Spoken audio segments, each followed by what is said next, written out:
بسم الله الرحمن الرحيم اللهم صل على محمد سيدنا مولانا محمد وعلى آله وصحبه وسلم. maanta waxaan halkan ka hambalyeynaya oon ka salaamaya dhammaan dadweynaha reer Djibouti ee adduunka dacaladiisa ku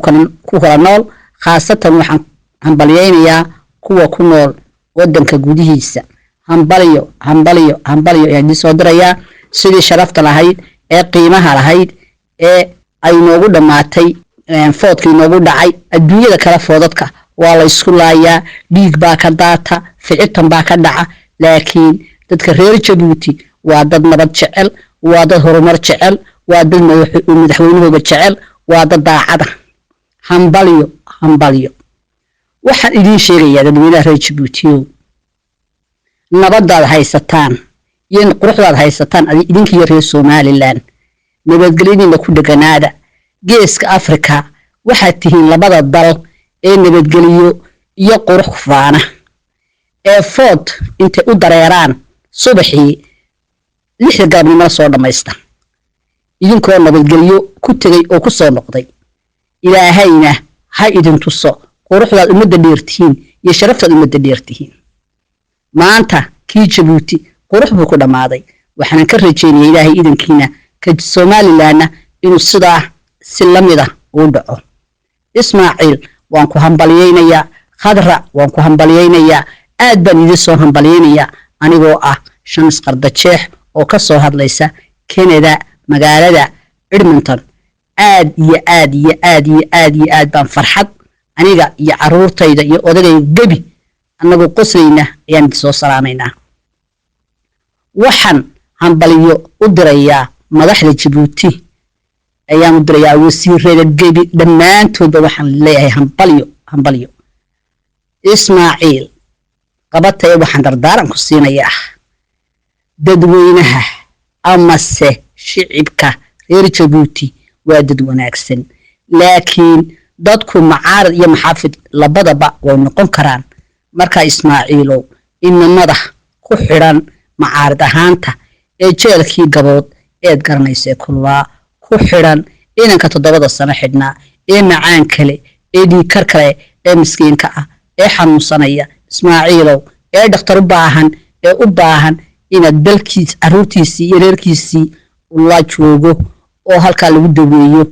Ismaaciil siidaa. Ismaaciilow marka farxad dhacdo ama ciid ay timaado dadka jeelasha laga sii daaya,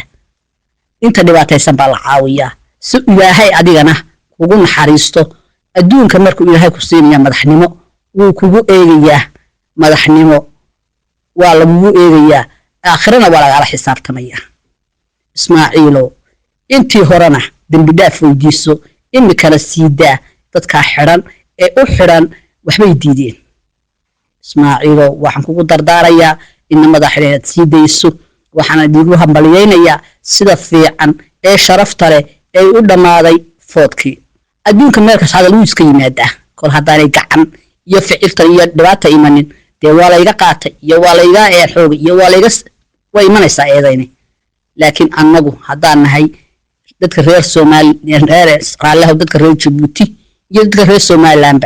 waan kugu hambalyeynaa, khaasatan gobolada galbeedka Selil, Awdal iyo Gabiley,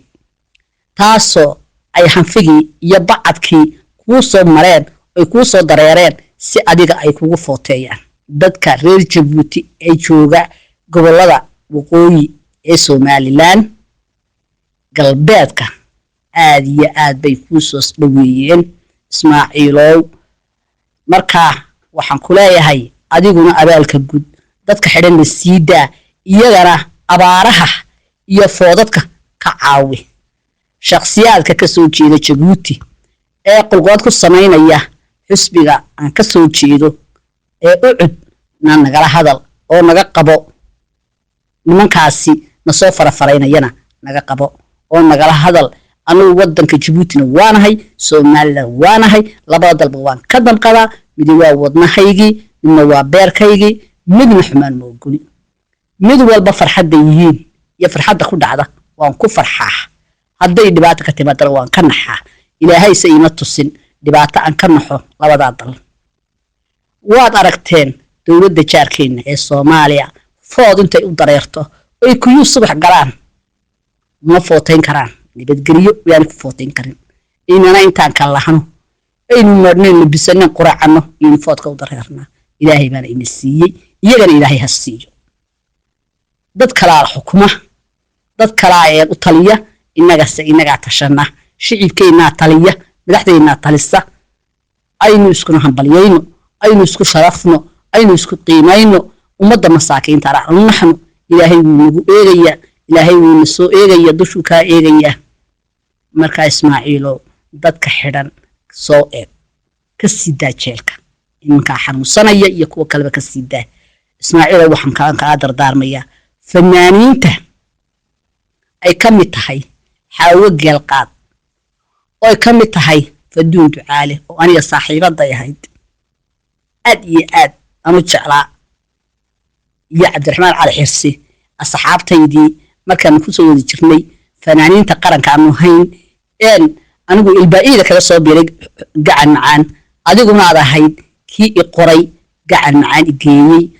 aniga oo laga soo diray madaxtooyada oo kuugu imid halkii shifti kamineega ee hoosta markaan dusha ka soo dhaadhacay ee madaxweynaha la soo hadlay hoosta kuugu soo dhaadhacay ee aad warqada qortay ee halkii lagu qoray oo Cabdi Faarax yare Allahu naxariisti jannada ka waraabiye iyo xaawo dheer aanu ahayn asida aad nagu qortay waxaan u imid dalkaygiina dhibaatana leeyma geysan adabna leeyma geysan ee qoraal min Allah ilaahay baa qoray inaan dibidahaasi aan joogo imikana waxaan ugu soo hamidahay dalkaygii in dalkaygu ugu soo hagaag ilaahay markaan laygu yiri xaawo geelqaad ligaarkaysi xataa fanduu ducaana say ku nooshay ilaahay xaalkiisa og yahay kuwii garab joogsanayay ee ila heesayay ee calanka ila heesayay hadday gidarada seexanayaan aniguna tawbalka seexan lahaa iyagu ma lamid ahaan lahaa marka Ismaaciilo fanaaniinta soo eeg fanaaniinta waa kuwii calanka u soo halgamay waa kuwii markii ilbaayiyada la furay an ka dhex qaylin jirnay ee shaadir laha iyo gaariga madoobi qiiqa nagu furayeen daaqada ka daadanaynay ee laha ala ciiday ayaan ku cananta akuy waan ogsoonahay cadaawaha ku haystee hadday curadadaadii cilada kaaga yaaceen ala ciiday ayaan ku cananta heesihii dhaxalgalka ahaana in la hayaan filaya oo dalka loo hayo ayisa waxaan ahay gabadhii horeysay ee heestii markii calanka injineer heesnay heestii ahayd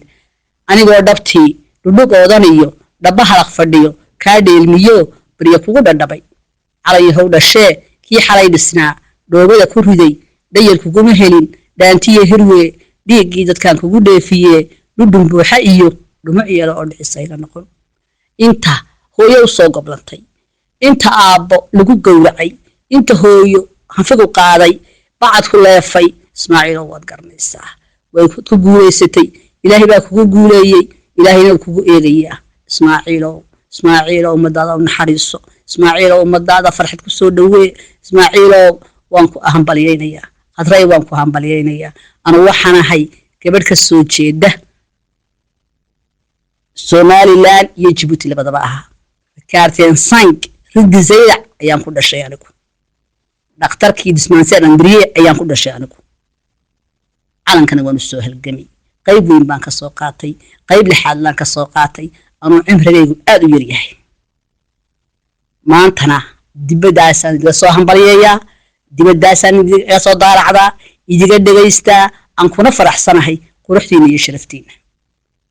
dadweynaha reer Djibouti waxaan leeyahay hambaliyo waan idin soo hambalyeynaya waxaan qadka ku soo tiigsaday Mustafa oo jooga Jarmalka oo ah tafaqtiraha dibiday online Mustafa waxaan ku leeyahay eedo waad mahadsan tahay waxaan leeyahay salaamu calaykum waraxmatullaahi wabarakaat dhammaanba muslimiinta meel ay joogaanba waan salaamayaa insha Allah bidnillaahi kariim dalkaygii anigoo nabad qaba يعني من دورا وأنا كوسو تلجرا إلهينا إنه آمين تأي بدية إلهي إنه ضل كيجي نبتجري يبصو عشوا ونقطعه ونعجها إذا كوسو بعضه تدكي أنشعلا يقرح ضبطنا ريتش بيوتي يرسو ما اللامب هم بليو أيام كله إسماعيل علن كان كتول الله إنا قلبي كان كوه إنا كمان لوج عابو سلام عليكم وكا يبتجري